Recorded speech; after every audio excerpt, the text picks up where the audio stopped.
Hello, everybody. Welcome back to Dark, Dark World. I'm your host, Jordan Crittenden, and today I don't really have an agenda, really. I just thought I would check in, see how everyone's doing, and give you a little preview of what's to come here in the coming weeks. It's been a while since I've checked in, so I hope you're well. I'm okay. I was joking with a friend the other day about how I sort of have reverse seasonal affective disorder. Like, I live in a desert, really, a warm climate.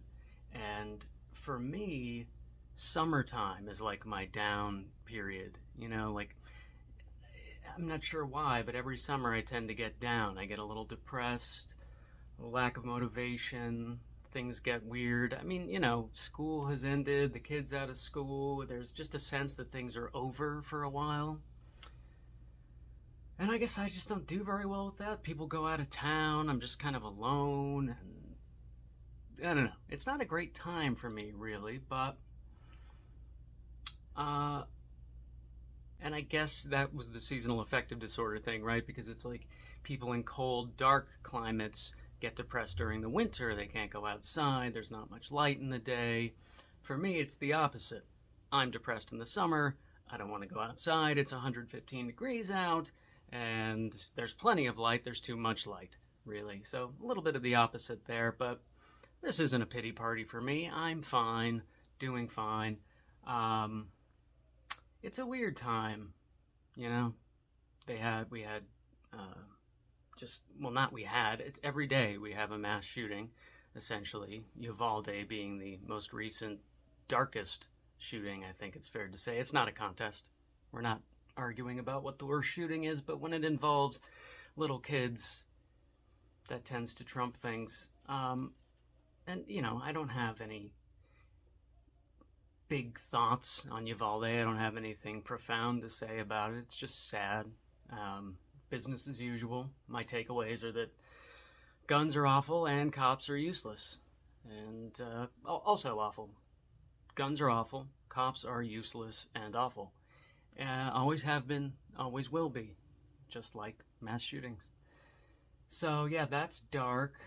I did want to read, there was also the Amber Heard Johnny Depp trial, which admittedly I did not follow closely. I'm sure some of you followed it much more closely than I did, but I would catch little blurbs, news blurbs from time to time, or on people's social media I would see stuff.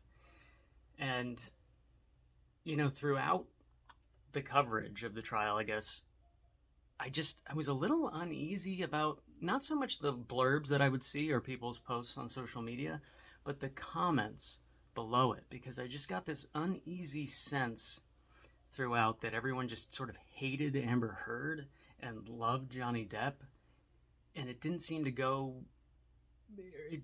have much reasoning beyond we're a misogynist culture and we don't like women, and Johnny Depp's really charming and funny and I like his movies.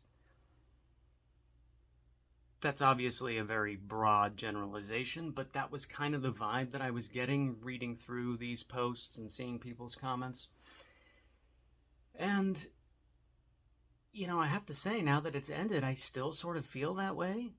I'm sort of stunned that she lost, and yet it also makes complete sense. It always seemed like she was going to lose, really, I guess, if you really think about it.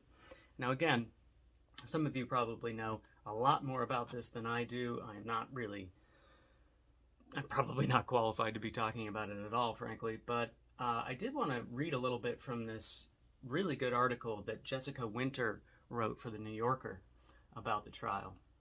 And don't worry, I'm not going to read a ton of it, but she talks at the opening of the article about how one of Amber Heard's attorneys, Benjamin Rotterborn, described a series of catch-22s that often ensnare women who, like Heard, accuse their partners of domestic violence. Quote, "If you didn't take pictures, it didn't happen. If you did take pictures, they're fake.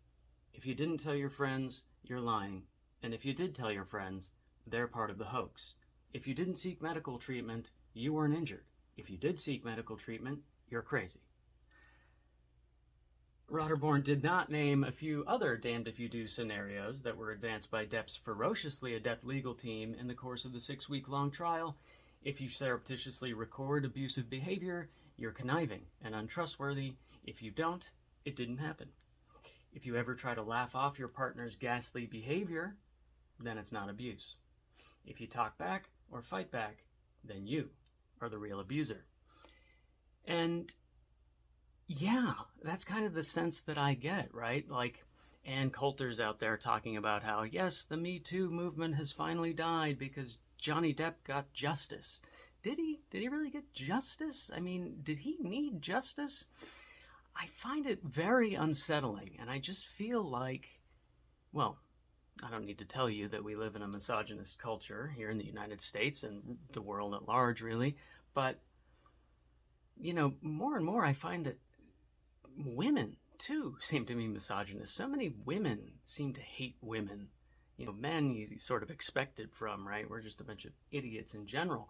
But again, I just find it very disturbing, unsettling that, I mean, look, I know Amber Heard didn't do herself any favors, right? She kind of made a fool of herself on the stand a little bit with some of the fake crying and stuff. And I know there were other little hurdles she stumbled over.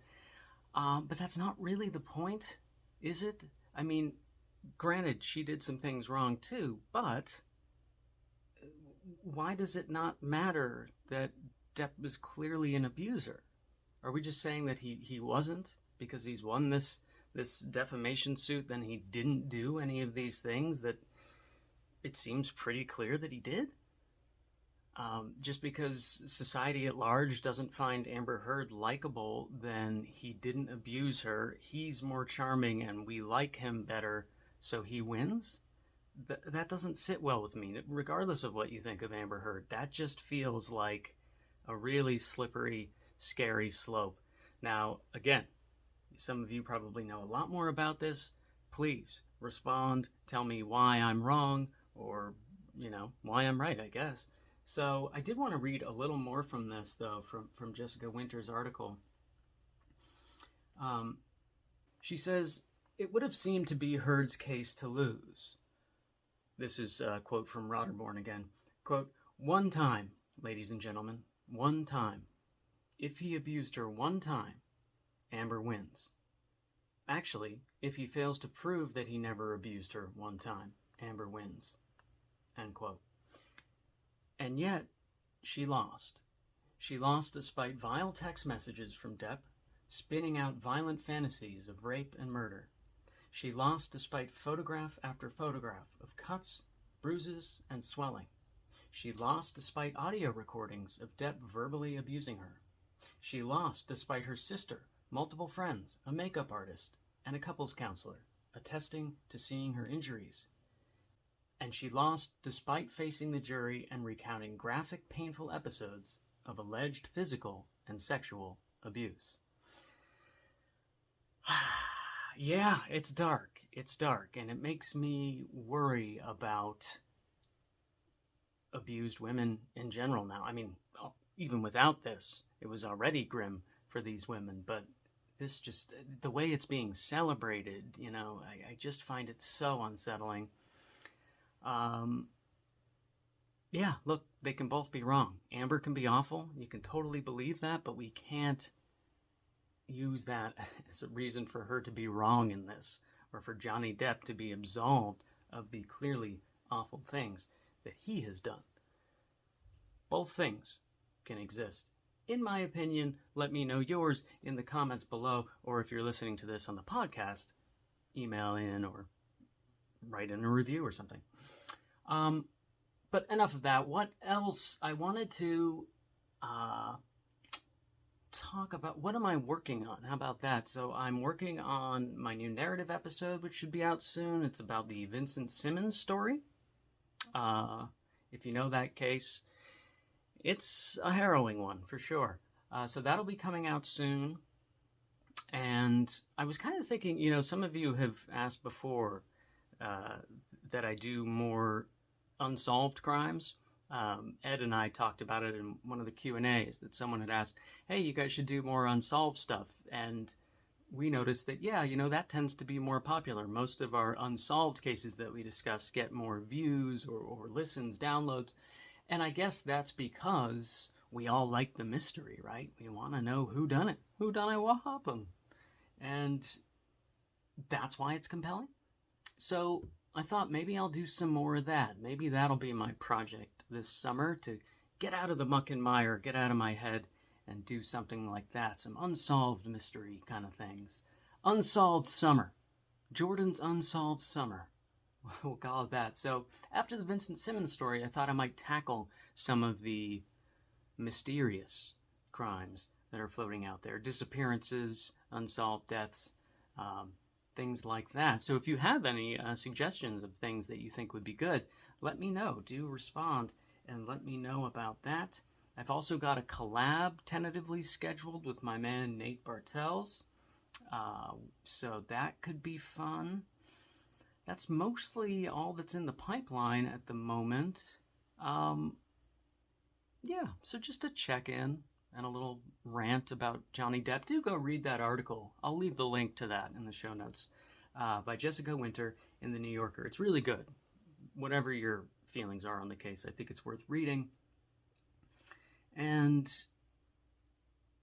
yeah, R.I.P. to the Uvalde victims. R.I.P. to all victims of gun violence.